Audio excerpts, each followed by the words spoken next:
Welcome to the Billionaire Mindset, your 30-day journey to thinking like a billionaire. Now you can just watch this video, or if you want to sign up for the entire series for free and get the bonus PDF companion calendar, check the link in the description below. Today is day 26, and we're going to learn how billionaires overcome their failures.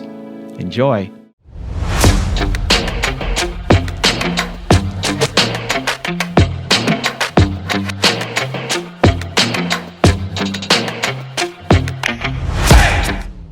You've also said that failure was the most likely outcome. Can you talk about failure in that sense and in a broader sense of being an entrepreneur and an innovator? Why is failure so important? I think failure is bad. I don't think it's good. But if something's important enough, then you do it even though the risk of failure is high. And so I think my advice, if somebody wants to start a company, is they should bear in mind that the most likely outcome is that it's not going to work. And they should reconcile themselves to that strong possibility. And they should only do it if they feel that they are really compelled to do it. You know, Right. Because it's going to, the way starting a company works is like usually in the very beginning it's kind of fun, and then it's really hellish for a number of years. You talked about chewing glass. Yeah, there's a friend of mine who's a successful entrepreneur, and started actually his career around the same time as I did, and he has a good phrase. His name's Billy. He said, "Yeah, starting a company is like eating glass and staring into the abyss," and you agree with that? generally true. Yeah. And if you don't eat the glass, you're not going to be successful. When trying different things, you got to have some acceptance of failure, as you were alluding to earlier. Failure must be an option. If failure is not an option, it's going to result in extremely conservative choices, and you may get something even worse than lack of innovation. Things may go backwards. If what you really want is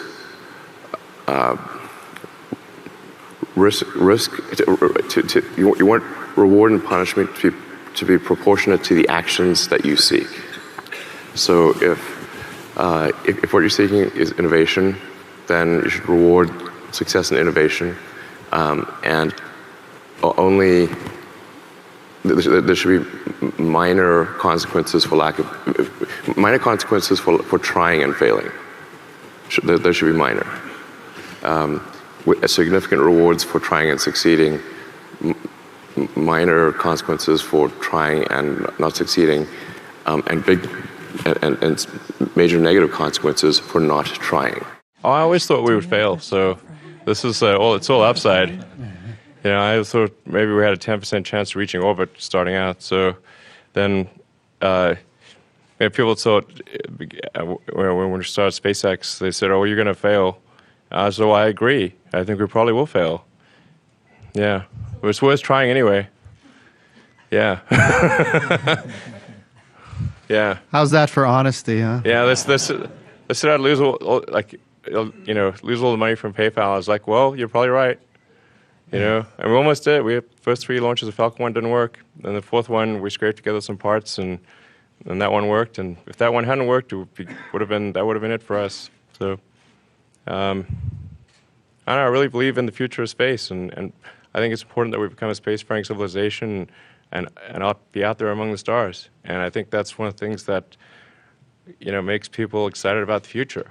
And we want the things that are in science fiction novels and movies not to be science fiction forever. We want them to be real one day. By the way, getting it wrong isn't that bad. That's the other thing. When we make mistakes, and we've made doozies like the Fire Phone and many other things that just didn't work out, we don't have enough time for me to list all of our failed experiments, but the big winners pay for thousands of failed experiments. So you try something like Prime, and it was very expensive at the beginning. It cost us a lot of money, because what happens when you offer a free all-you-can-eat buffet? Who shows up to the buffet first?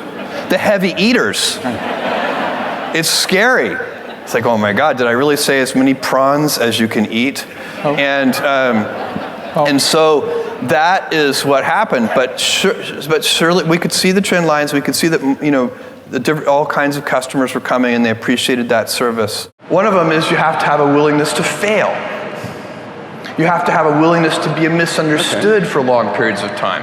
If you do something in a new way, and I don't care what it is, people are initially going to misunderstand it relative to the traditional way. And there'll be well-meaning critics who, genuinely want the best outcome, but they're worried about this new way. And there'll also be, of course, self-interested critics who have a vested interest in the traditional, they have some profit stream tied to the traditional way.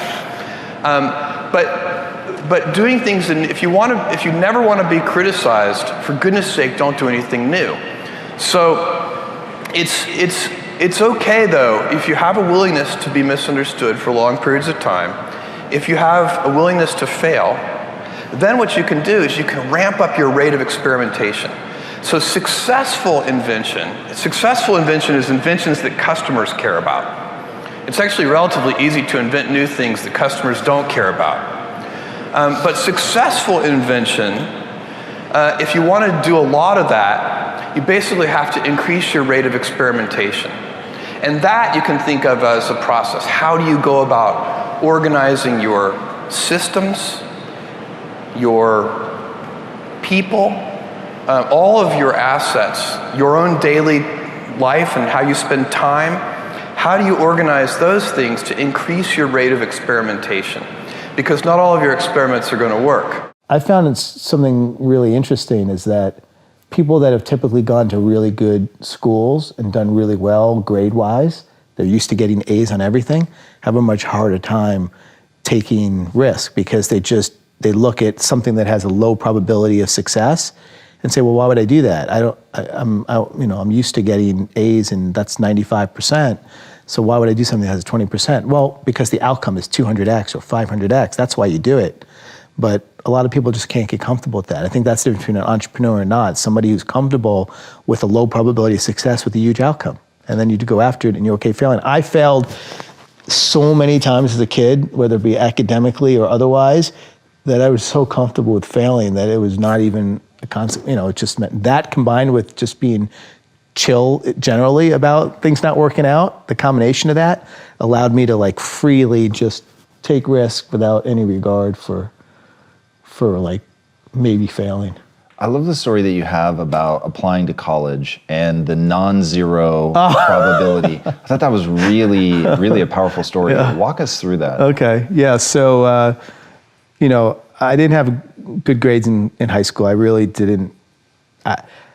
This is funny, I tell people this and nobody believes this story, but it was sophomore year in high school. I remember walking down sort of the corridor and somebody's like, hey, where are you gonna go to college or what are you thinking about? And I said, oh, I'm probably just gonna go to Harvard. And they said, Harvard? You can't, you're not gonna get in Harvard. And I was like, what do you mean? Don't you just kind of send your thing in and pay and go? No, you have to actually apply and they have to accept you. That was sophomore year in high school is when I learned that, which is crazy these days because I've been talking to my daughters since they were this yay big about college. So I didn't really know. So I wasn't applying myself in school, didn't have good grades. And my dad had asked me, I did all the applying myself, went to the colleges myself, parents didn't know what was going on. And then after the deadline, this is in January, February, the deadline was November, December for applying to college. And my dad said, hey, how's it going? How's the college stuff coming? Where are you going to apply? I said, oh, I already did. I applied. I'm done. He's like, oh, you applied already? What did you apply to Wharton? Because he knew that I was. I talked about that business school and I wanted to do business and stuff. I'm like, oh no, I didn't apply to Wharton.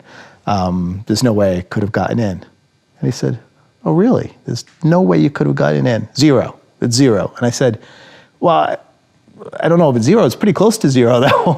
And I said, there's a lot of essays and all this stuff. He's like, oh, so it's work. You didn't want to do the work. I said, no, I'm fine to do the work. It's basically, my guidance counselor told me I can't get in.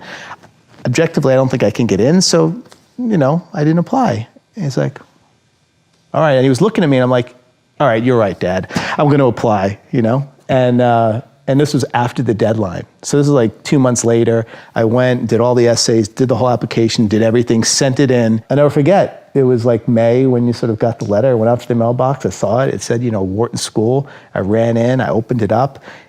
Yeah, I got rejected. But it really taught me a great lesson, because when I was opening that envelope, it really felt non-zero to me. Even though it was like, I had no chance of getting in, and it was after the fact, and it probably was as close to zero as anything could possibly get, but I just felt like happy that I went through the process. Nothing had changed. It was still the same probability, but I was really happy I went through the process and took a shot, and I had in at bat. That letter, that chance, there's a possibility it could have said accepted, although it's as close as zero. And so I've just taken that in life in general. It's like, I'm not going to accept that it can't be done unless somebody proves it's a zero probability. And often the case, you can't prove it's zero. There's always some non-zero probability. And it's typically the stuff that's really close to non-zero, nobody else is touching. That's where the big opportunities are. Who you are. When you find yourself under stress and anxiety, things go wrong, you get disappointments, things don't work out as you hoped, you must feel a moment of anxiety, a moment of stress. How do you deal with that? What happens? I can go out of the stress. I can, at any moment, there are times when I feel the stress of the circumstances. And then I can, at will, go out of that stress and just see things in a different way. And it makes me feel almost like a ninja, when in the ninja everything seems to come at slow motion, and in a sense you could step back and it's coming at me at slow motion, and I can deal with it in a way that makes me feel more centered and in control. But like tennis players, they say at the height of their game, the ball seems to go much slower. The whole game slows down. Right. Yeah. And it's really that equanimity that produces that kind of a reaction, as distinct from when you have the anxiety. There's not the clarity, it's all coming too fast. Failure is a part of the learning process, right? What's the risk of failure? What, you'll be embarrassed, or risk of failure? How do you distinguish failure from learning? In your whole life, failure implies that it stopped, that the game stops, right? If it's part of you're failing and then you learn, then that learning is part of the moving forward, right? So that is what the process is like. Fail, learn, move forward, and constantly do that because you're cutting edge. You're going where people haven't been before in inventiveness. Growing up, my dad used to encourage my brother and me to fail. So at the dinner table, he would actually ask us, what did you fail at this week? And if we didn't have something to tell him, he would actually be disappointed. And I can remember coming home from school and being like, Dad, I tried out for this and I was horrible. And he'd be like, way to go, and high-five me. And it was such a gift what he was doing. I didn't realize it at the time, but he was redefining failure for me. And so failure became not about the outcome, but about not trying. And so, the fear of failure, as we all know as entrepreneurs, is one of the greatest fears in life. It's one of the things that stops us in our tracks and keeps us from trying something. And so I incorporate that in my philosophy at Spanx. We celebrate failures, we talk about them. We have oops meetings where I'll announce the oops that I have, and sometimes we have fun with it. We'll even attach theme songs to our oops and we'll play them in front of the whole company. But I think it's just so important to try to get the people that you work with to take risks and to be entrepreneurial and not live in a place of, I want to protect my job and feel like I'm not safe if I make mistakes. How do you turn failure into a plus? And it's true. When I was at the University of Nebraska, one day I was reading the Daily Nebraskan, and it said in room 300 or something, at 3 o'clock there will be this panel of 3 professors here at the university, and they're going to award the Nathan Gold Scholarship. I don't know whether you still have that around? And at the time, it said it would give you $500 to go to the graduate school of your choice. I don't know whether it's changed in amount, but that was it. So I read this, And I went there to this room at 3 o'clock that day, or whatever it was. And I walked in the room, and there were the professors, and I was the only student that showed up. I mean, it really got to them. I mean, they were stuck. They kept waiting and looking at their watch and hoping there'd be more candidates, but no one came in. So I won $500 by default. And those are usually my biggest triumphs when nobody else shows up.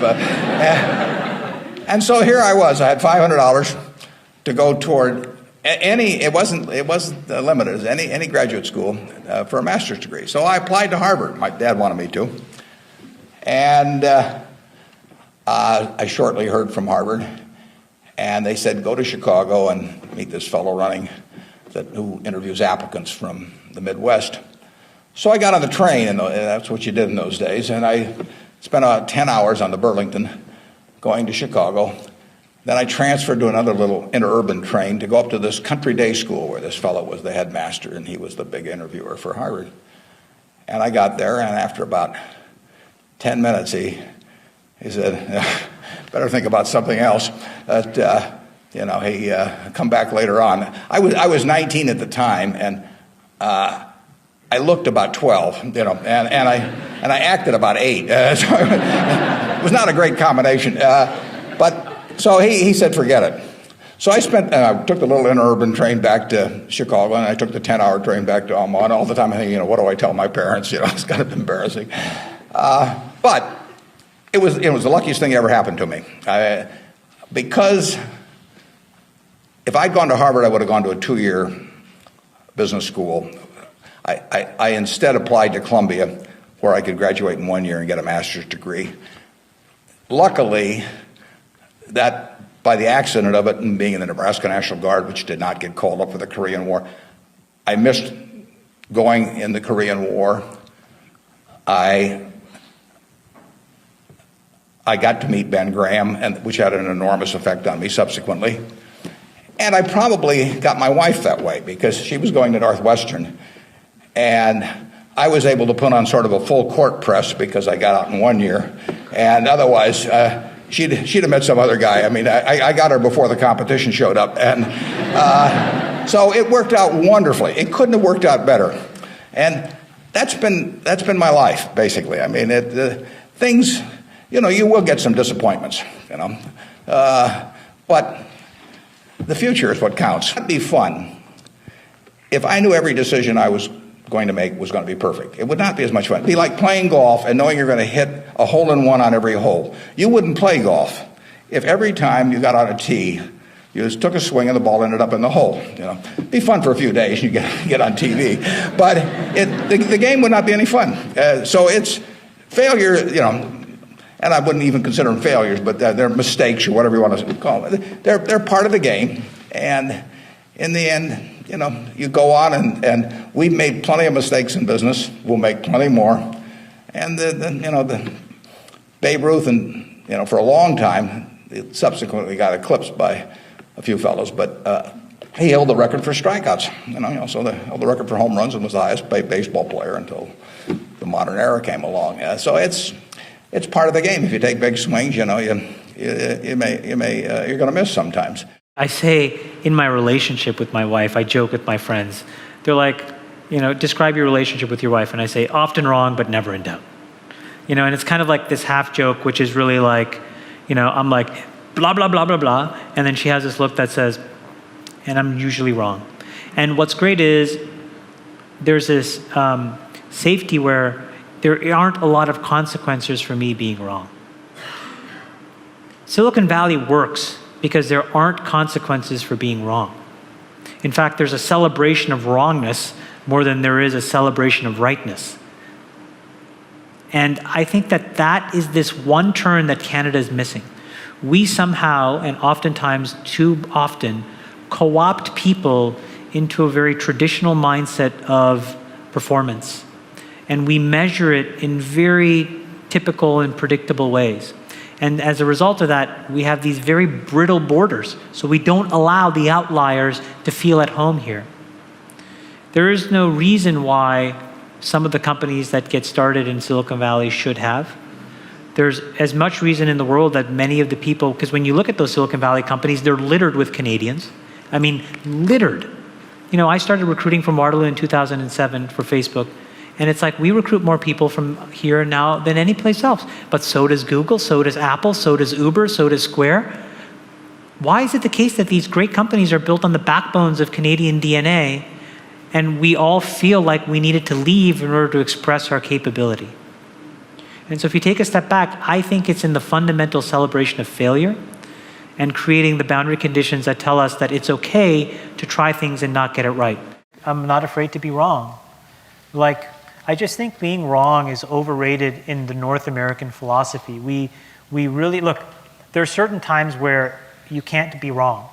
If you're a pilot, you can't be wrong, right? Or a surgeon. I get that. Or if you're, no, it's not true. Actually, surgeons make mistakes all the time. They leave, utensils or whatever, not utensils, but the things inside the people's bodies. I mean, but I get how certain professions need to value the sort of like the binary distinction of right and wrong. But I think for most of us, it's really sort of like you're either learning or you're not learning. And I think right now, we create too much of a God complex around being right. And we don't celebrate enough the fun process of iterating, and being able to be in the grind with people and laugh when things don't work, that it's not the end of the world. So I think to me, that's probably the single biggest thing that people have to get comfortable with, which is just you're learning. And you either care about that or you don't.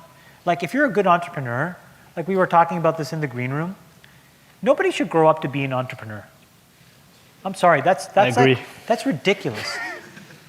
You should grow up to be really angry about something in your life that you want to fix or change to make better. Do you know what I'm saying? Yes.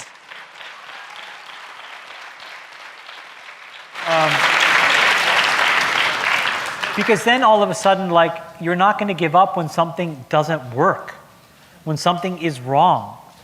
You're just going to keep working at it because it's learning. But that mindset is only possible in that context. So I don't know. I just think that's a really important thing to really internalize. What's one of the biggest kind of signature mistakes that you made as the head of Coke Industries? Well, I look at it as I follow the Stoic philosophy. That is, grateful for everything and entitled to nothing. And this is consistent with Thomas Edison's philosophy. You remember when he had he tried all these things to make a new battery, 9,000 things that didn't work. And his friend said, well, God, I'm sorry you had all this failures. He said, I haven't had any failures. I've found 9,000 things that don't work. And I look at our failures, and that's what's made us successful. Yeah. So what's a big one? And if you're not, the only way you can never make a mistake or never have a failure if you don't try anything new. And guess what that means? You have total failure because you're going out of business given the process of creative destruction that's going on at light speed pace today. So we're ramping it up. So we're driving more creative destruction. And what we tell every employee, whatever you're doing, that you may be best at the world at what you're doing. Our business may be the leader in all that. It's not good enough. If we don't improve faster than others, we're going out of business. And get everybody so everybody comes to work. How do I drive innovation and find new and better ways to create more value for our customers and our other constituencies? I've been an entrepreneur my entire life. As far back as I can remember, I would sell baseball cards to my friends. I would buy and sell stamps and stamp collections.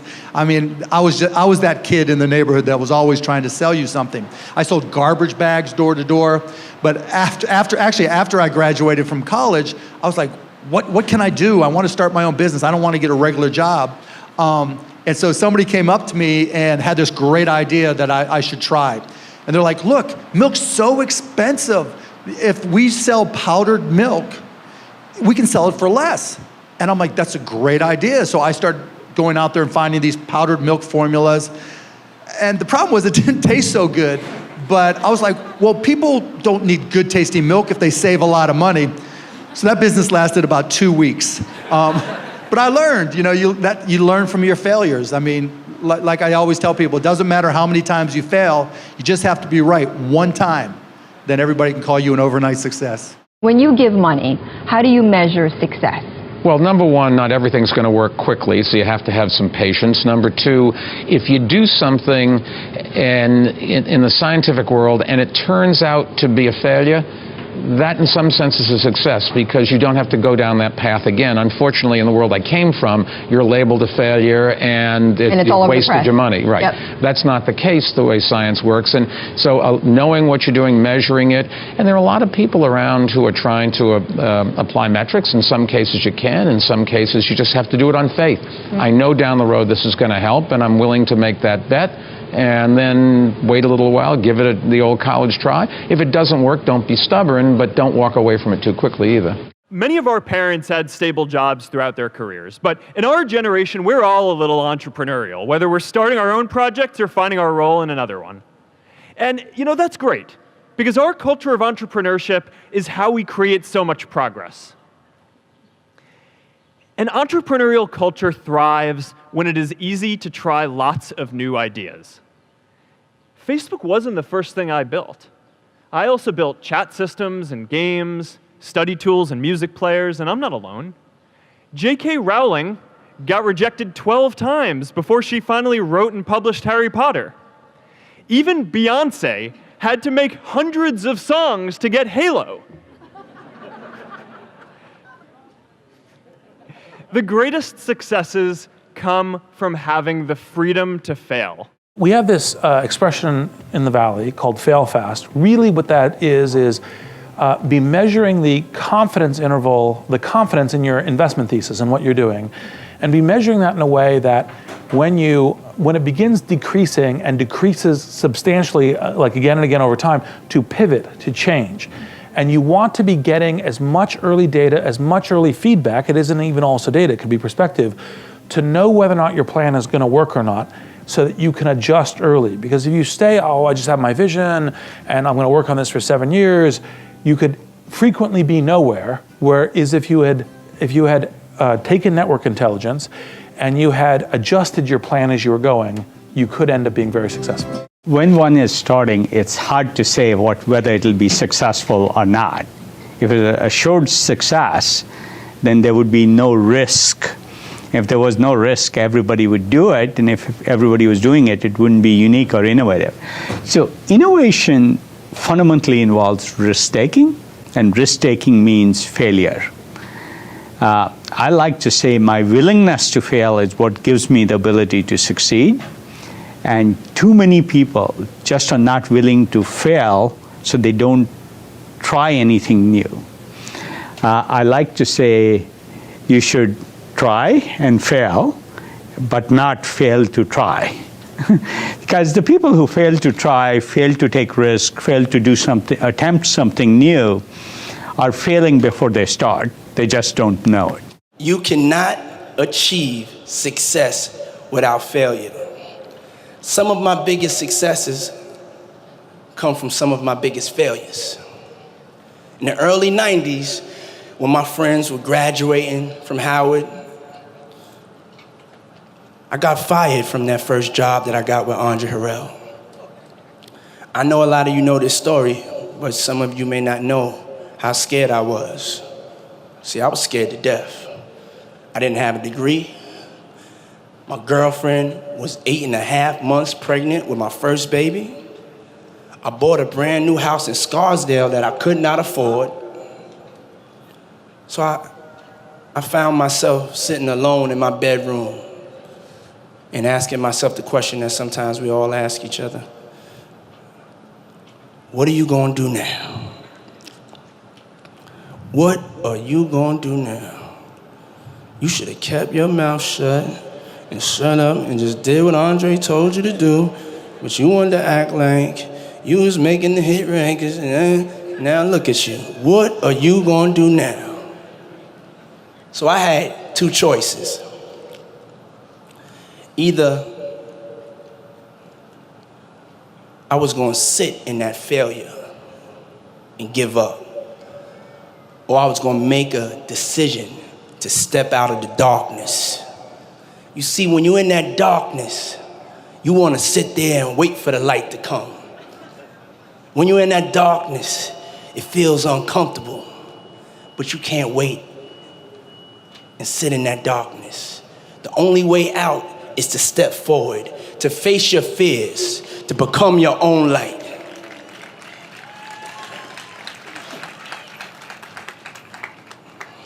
I had to make a decision. I had to decide to become my own light. I had to believe in myself like never before. I had to find my inner power. Now, I'm not gonna lie to you. There's gonna be a lot of times y'all about to fail. I'm still failing every day. We are all a work in progress. And one day, you'll be sitting in the dark like I was. And you're gonna be asking yourself, what am I gonna do now? Then you're gonna ask yourself again and slow it down. What am I gonna do now? But in that moment, I want you to remember the power of you. Who saw the fight last night? Just goes to show you, man, you can't take 8 months off, 8 months of drinking and showing off and bragging and running your mouth. You can still get cracked. You got you know, huh? Yeah, too many days off, man, too many days off. You got to pay the price every day, folks, otherwise you lose. Period. You will get beat. You're going to get beat in the marketplace if you don't train every day. I'm wearing my Cardone University t-shirt because if you don't train every day, don't expect to make the sale. If you don't train every day when you leave here, do not expect your people to follow up. If you don't train every day, do not expect your people to answer the telephone correctly. If you don't train every day, do not expect your people to be motivated to do the right thing. If you don't train every day, if you don't require training every day, if it's not mandatory every day, you will not get the cash flow. You will get just enough money to pay the bills. And by the way, everybody's got that figured out. Everybody on the planet has figured out how to pay their bills. Even people that don't have any money are figuring out how to eat. Everybody agree? So don't be bragging about your bicycles and your 2 BMWs and your country club that you paid for and the roof over your head and you paid your utilities and your gas. And don't tell me that, oh, somebody else has got it worse than you. Of course somebody else has got it worse than you. I hear this all the time from people. Okay, somebody gets whacked, they have a bad situation happen, they're like, but I'm grateful. What do you mean you're grateful, man? You're filing bankruptcy. I know, but I still got my health. But you don't have your financial health. You shouldn't have gone bankrupt. You should have prepared for it. Don't make sense of the failure, okay? If you're taking notes, quit making sense of the failures. What were the lessons you learned, starting from essentially zero, having no money, no contacts, no relationships, no opportunities in a town that you went to for this show? What did you realize were the keys to actually making money, even if you didn't have any? Well, as you see the show, you see that I actually never make any money, right? So the 2 girls, they actually they follow 3 of us, and the 2 girls went out and got a job in the first week. And I'm not saying that's right or wrong, or my way's better or worse. But they are strategies, okay? They're different strategies. I was not there to get a job or to earn money. I was there looking for one thing, opportunity. I never spent time looking for money, ever, the entire 90 days, okay? I'm not looking for money. I was actually looking for contracts through the contacts. I wasn't looking for money because I knew the evaluation of the company in the last segment. An evaluator will come in and determine what my company's worth, my new company, right, that I created. And at that point, I just need to validate to him, dude, my company's worth this based on that. The entire 90 days, I never touched the first 100 they gave me. And this was to prove to people, dude, you do not need money. Like, it's not true you need money. You do need contacts. You need people. You need relationships. You need people. You need the right people, though. The right people that are already in play, okay? Just because a guy's got money, I remember a billionaire friend of mine, he could buy a jet. And I said, hey, Bob, should I buy a jet? He said, you should, I shouldn't. Meaning Grant should, and he's way wealthier than I am. He could have bought 40 of them. He's like, I don't have a place to go in mine. You could use yours every day. So you got to find somebody that's in place, somebody that not just has money, but somebody that wants to do more with their money. So you'll notice in the first 10 days, I don't spend any money. I don't spend money on shelter, not on food, and not on water. Nothing. Then what I do is I end up accumulating assets. And it's unfortunate that the viewer doesn't see this.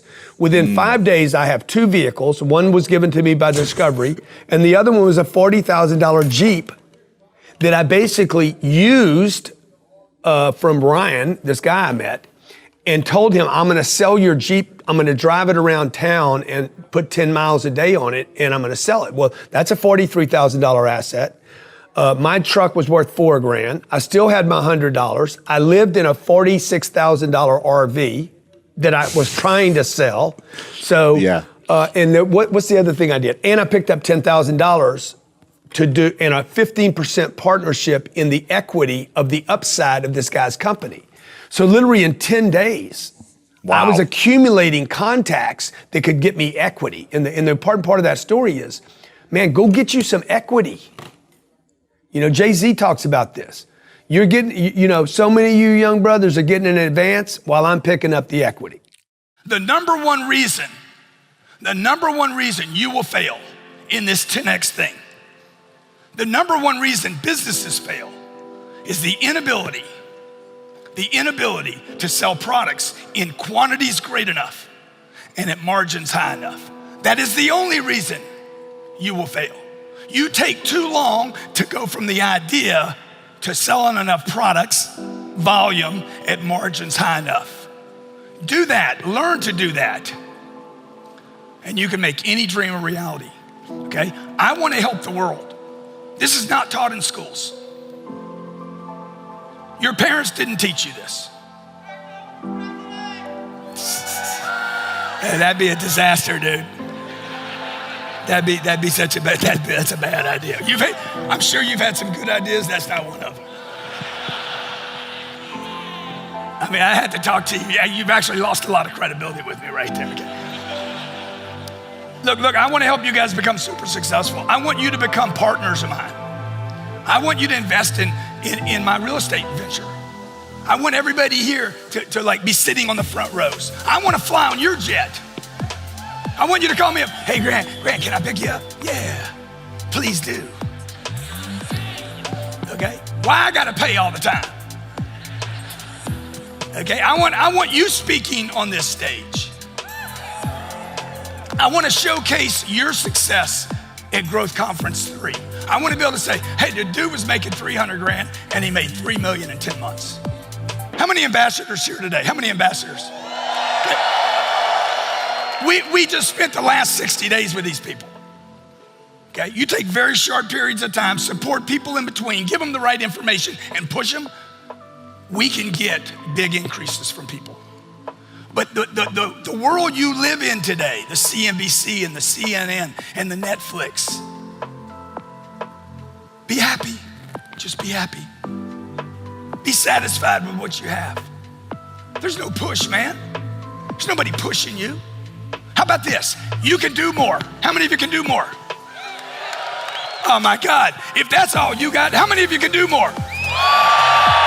Well, goddamn, if you know you can do more, then you have to do more. If you know you can help, if you know you can make a difference, if you don't, you're gonna have this freaking big hole inside of you. No amount of money can fill this thing up. So fill it up. I wanna help you. I want you to become a partner. I want you to become somebody that we can work with, okay? There's 8 billion people on this planet, and there's no shortage of information. How many of you heard this before? Knowledge is power. Then why are so many people suffering? Why are so many people suffering? No, they ain't stupid, man. We have more information available to us today than at any time in the history of the world. We got too much information at this point. You got too much information and not enough action. This universe, this planet we live on, will not surrender success to you until you let it know, hey man, I'm serious. Okay, I'm getting what I'm getting today because the universe, whatever this universe thing is, knows Grant Cardone is serious. I'm gonna keep showing up. I'm not gonna quit. I don't care what happens. If I don't quit, I can't fail, okay? If I don't quit, I can't fail. If I don't quit, I can't fail, okay? Repeat after me. If I don't quit, I can't fail. So you gotta drop this failure thing out of your language. Failure's, it's a bull code for you quit. Don't be a quitter. Because if you quit, you will fail. And the reality is you didn't fail, you quit. So quit talking about the failure thing. You gotta quit quitting. You need to quit the stuff that's no good for you. And you need to start the stuff that is good for you. It's gonna happen when you leave here too, folks. Like this planet's got gravity. Y'all notice that? Everything that can stop you will present itself to stop you when you leave here. To determine how committed are you. You guys got to quit acting like success is something you don't like. Oh yeah, that's cool. Oh, so good for him. If he can get it and she can get it, I can get it. Obsessed with persistence. Look, it has become acceptable for people to quit and not see their goals through. This has been happening in the face with validation and proof and evidence over history of all the great stories that each of us know where persistence is one of the great characteristics of success. When people quit, others comfort them with condolences. Well, you tried. You did your best. It's all right. It didn't work out. We love you just the way you are. Just be happy with what you have. But you don't need to be comforted at that moment when things don't turn out right. You don't need sympathy and you don't need comfort. Sympathy is not what you need. Comfort doesn't pay the bills. You are at the best when you're outside your comfort zone, pushing yourself and your limits to make the impossible possible, and that can't happen if you quit. Only quitting is failure. It is impossible for me to fail if I refuse to quit. See, the difference between success and failure is staying in the game when others throw in the towel. They will quit, trust me. Most people quit right before the miracle takes place. Can you imagine? Just moments before it happens. Look, you just can't quit. You have to be the crazy. You gotta be the crazy. All the greats are the crazies.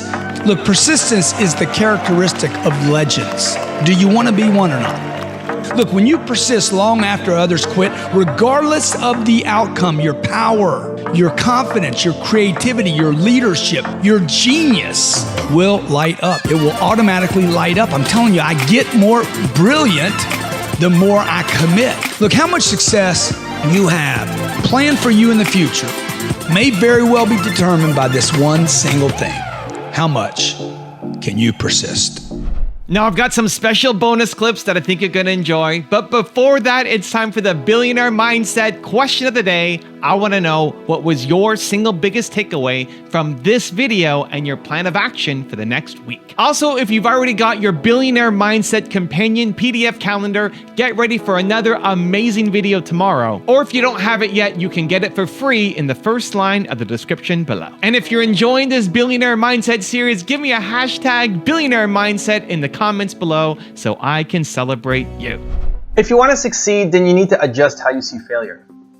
Failure is going to happen. If you look at the most successful people in the world, we've studied them, they're in the book, they're all over the channel, they failed the most.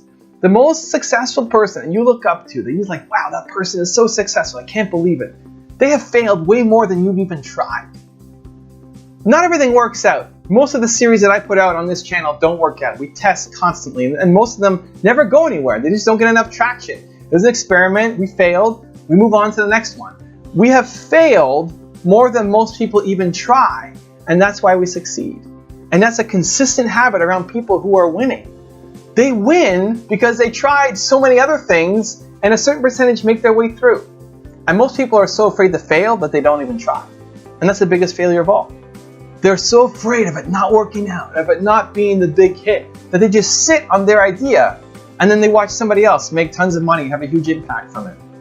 Get it out there. It may not be the biggest version of what you're trying to do, but start. Start small. Build momentum. See if you still even like this thing or not. See if you can get some people interested in it or not. And expect to fail. Failure is not the enemy. Failure is normal. Failure is welcomed, right? You're going to learn from it. You're going to build on it. You're going to make it better. If you are not failing, if you're winning every time, think about it. Like, if you're winning every time, everything you touch wins, that means you're playing a tiny game. It means you're racing against 3-year-olds. Great. Congratulations. You won every single race because you're running against 3-year-olds. If you want to be the best, you want to have an impact, you want to make your business a success, you want to make money, you want to reach people, you're going to have to race against people who are a little more skilled and talented. You're going to have to risk losing. You're not going to win every race. But the good news is you don't have to. You don't have to win every race to succeed. You just have to win one. You could run 100 races, you just need to win one. And then they call you an overnight success. So just adjust your view of failure. Expect things to fail. It's not like I'm cheering for it to fail, but I expect most things that I touch to fail. That's okay. That's normal. That's what happens. If you're the person who's just so afraid to fail that you don't try anything, then you need this video and these kinds of videos and resources more than anybody. You need to surround yourself with people, with ideas, with resources, whether it's the videos, whether it's the book, something else, where people are talking about failure, where you're hanging around successful ideas, because anybody who's saying not to try something because it may not work out, that's a small thinking person.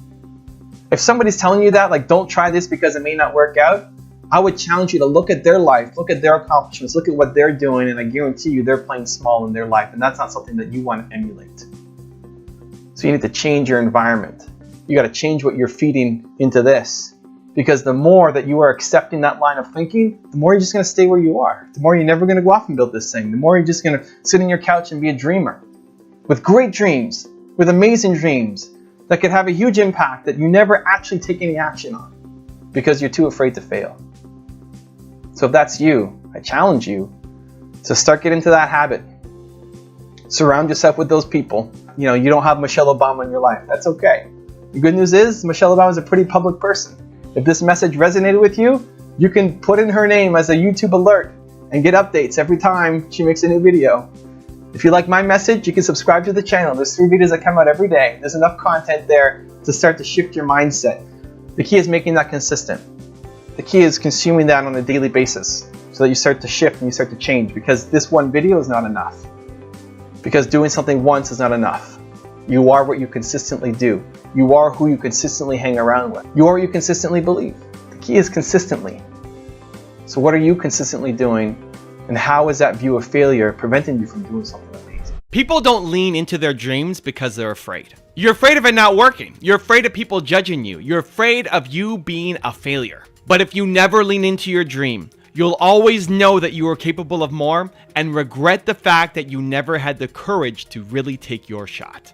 So I think we constantly go through this. I recently went through this late last year where I got invited to speak at Brendan Burchard's event, and a couple thousand people in the room. And up until that point, I hadn't done a big speaking event for a while. I'd done a lot of small events, small meetups, even small speaking engagements.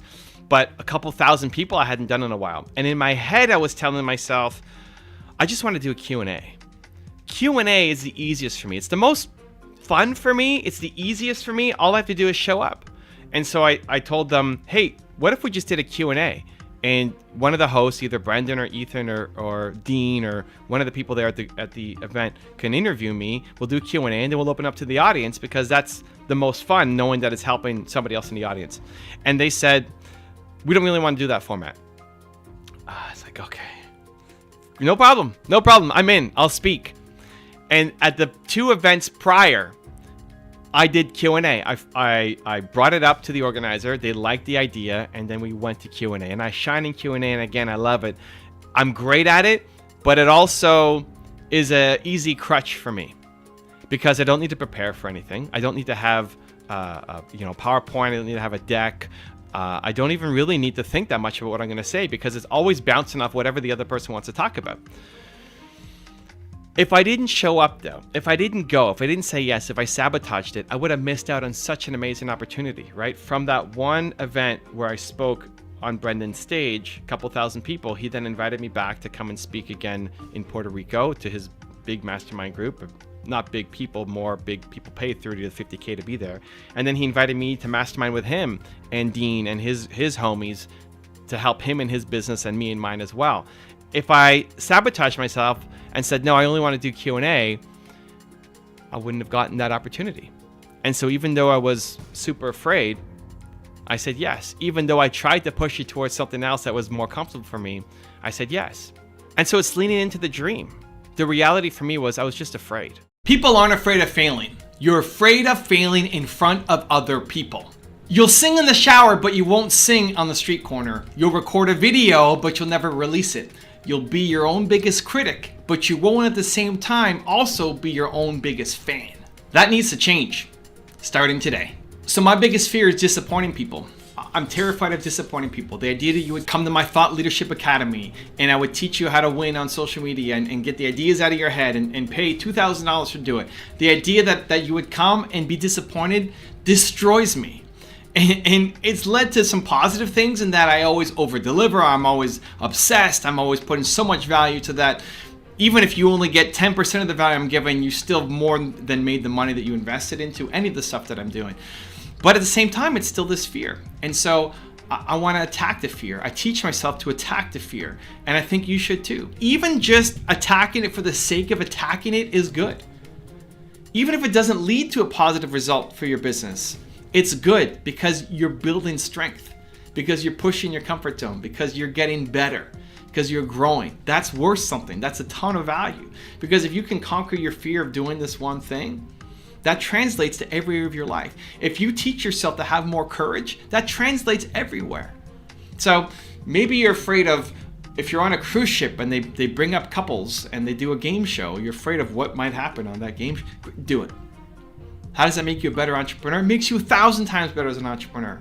Because that's the same fear that you face in your business. That fear of going on that game show on the cruise ship, that fear of taking your phone and recording a video in public on the street. These fears that seem like nothing, they show up everywhere in your life.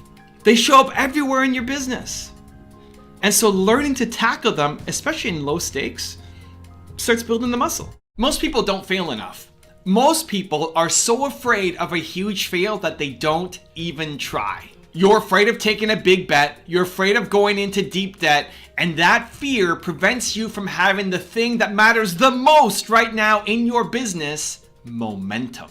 You don't need to fail big, but you do need to start. Otherwise, you will never build the big business that you're capable of building. So I'm a big fan of going from idea to action. Idea to action, idea to action, idea to action. You get an idea, what do? You take action. Teach yourself, train yourself. As soon as you get that idea, don't judge it. Don't think about it. Don't plan and ponder and strategize, because your list of ideas is a mile long and it's not going to get any shorter. You're a genius. You come up with great ideas. You're going to keep coming up with ideas for the rest of your life. That list of ideas is not going to shrink. So how do you start moving? You take action. I call it the 2% difference. Instead of planning to get to 100% for your idea, what's the 2% difference that you can just do something about right now? I think your ideas came to you for a reason. I think it's inspired. Why are you thinking about this thing? Don't judge the reason, just go off and do something. One small conversation, one small action. Start building momentum. That's the thing that's missing right now, is momentum. You need more momentum. You're a genius. You have great ideas. You should be changing the world. What's missing is momentum, and I want you to find it. So, quick example, when I was on my tour and we were driving through the desert, through Texas, and two people came to my mind. One was my friend Mark Drager, who I'd known for over a decade. And I thought, I'm going to start a podcast with Mark Drager. Like, that's weird. Why am I thinking about this? Why am I thinking about Mark? I haven't talked to him for a while. I'm on my tour. Why am I thinking about a podcast? I've been anti-podcast for so long, saying it's not my priority. I want to focus on my YouTube channel. I want to build my Instagram up. I don't care about a podcast. Now, for some reason, I'm driving through the desert, thinking about my friend Mark and a podcast. What do most people do? You judge it. You think about it. You strategize. You research. Is it time for a podcast? How would you make it work? What's the best thing to do? Just email Mark and say, hey, Mark, what do you think about starting the podcast together? And he said, yes.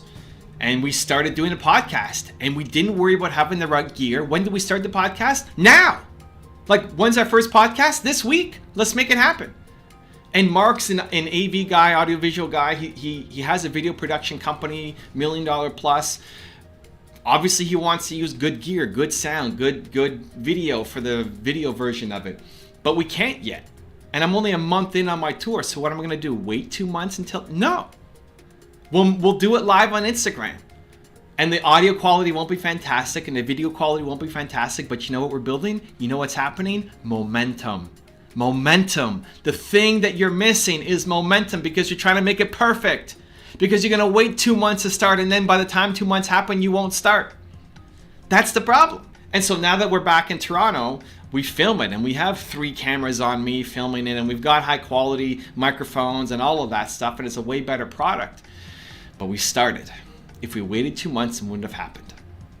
Second guy I thought about in the desert was Jeremy. Jeremy Stickney came to my Thought Leadership Academy late last year, September last year. And why am I thinking about him? I don't know. I mean, I haven't talked to Jeremy since. This was now, I met him in September. This was now, what? February? January? Haven't talked to him in a couple months. Driving through the desert, and I think I want to start a YouTube consulting business with Jeremy. I get asked all the time for people to help me with their YouTube channels. I don't want to be in that business. I don't want to be a consultant. But that's a business. And why am I thinking about Jeremy? He was doing something else. I don't know. Don't judge it. Don't disrespect it. Don't worry about it. My next step is I want to talk to Jeremy. I'm going to Facebook message him. So Nina's sitting next to me and said, Nina, we need to message Jeremy Stickney and say, Jeremy, I have an idea for you. And I need to get him on a Facebook Live call today. And he was working.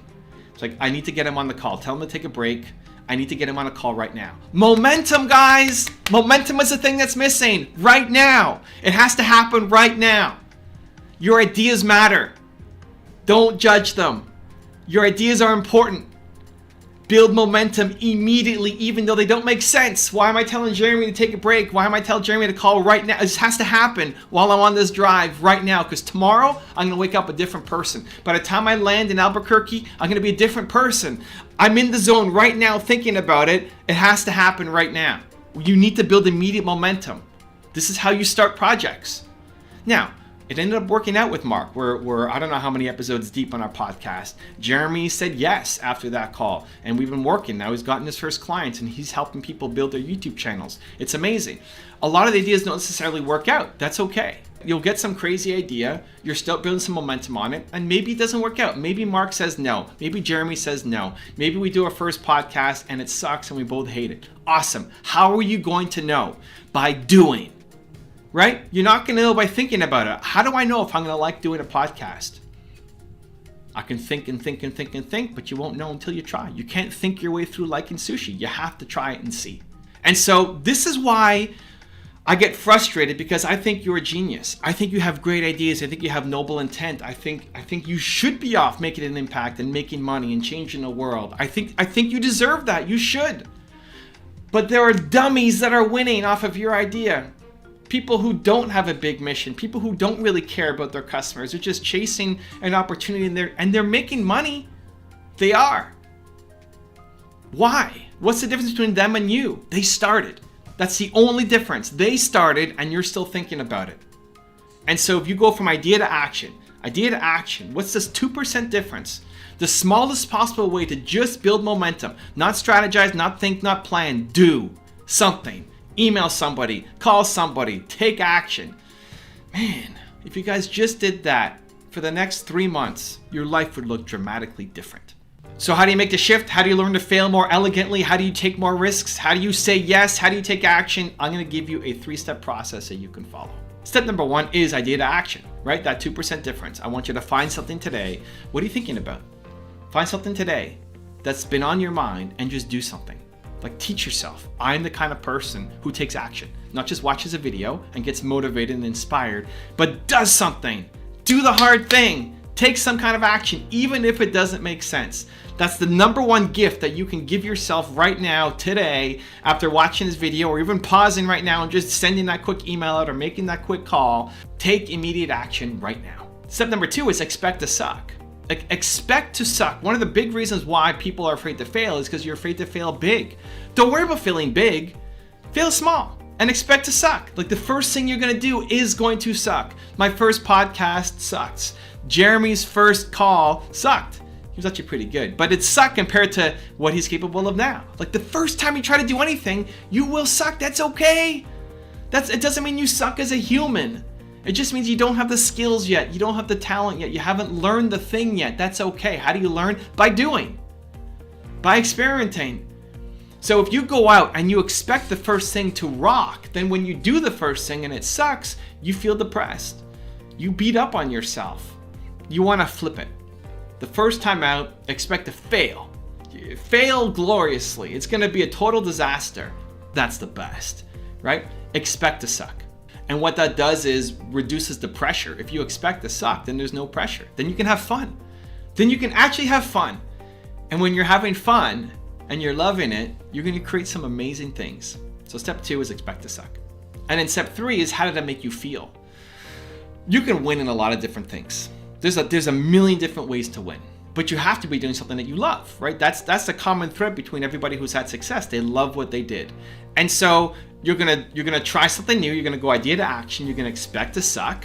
And then step 3 is how did it make you feel? Did you enjoy it? Even though you lost, even though you sucked, you didn't get a great reward, you didn't get a great prize, nobody watched your video, it was a disaster. But did you like it? Did you enjoy it? Because if you enjoy it, it'll make you want to go back and do it again, and do it again, and do it again, and do it again. And if you keep going back and doing things again and again and again that you enjoy, guess what? You get pretty good at it. You learn to bring value to other people. You're on the path to now building a successful business. And so I did my first podcast with Mark and I loved it. It was fun. It was a ton of fun. I gave Jeremy a whole bunch of assignments and homework to do while I was on the road, and he started doing them. I met him once I got back and we started the business. He got his first clients, right? I like it. I enjoy working with Mark. I enjoy working with Jeremy. Even though the first interaction, the first episode, the first call was a disaster, and we've gotten a lot better since, I enjoyed it. And so think of these ideas as you're going on a first date. The goal of a first date is not to get married. If you try to go from first date to I need to marry this person, you put so much expectations on it that you're going to sabotage the date.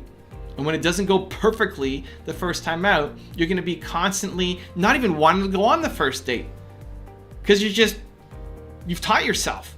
Because you've taught yourself that first dates suck. I never find the right person. The goal of a first date is to go on a second date. Did I like this person enough to go on a second date with them? If it's yes, then you do it. And if it's no, then you go find somebody else. Treat your ideas like that too. The goal of testing out your first idea is not just to make this list of ideas and an intellectual exercise you can be proud of yourself on. The goal of doing the first idea is just to see, do I want to do it again? Do I want to run the second podcast? Do I want to make the second video? Do I want to go to that second event? Right? You need to try more. You need to be willing to fail more. You need to expect to suck at everything the first time out. And just pay attention to how it makes you feel. Because when you find the thing that you love doing, that you want to go back to every single day, I promise you, you're going to create something amazing. You're going to create an amazing business. You're going to create a lot of money for yourself and wealth. You're going to have a huge impact on the people around you and the world. Can't wait to see you get there. If you want to sign up for the entire Billionaire Mindset series for free and get the companion bonus PDF calendar, check the link right there next to me. I think you'll love it. Continue to believe, and I'll see you there.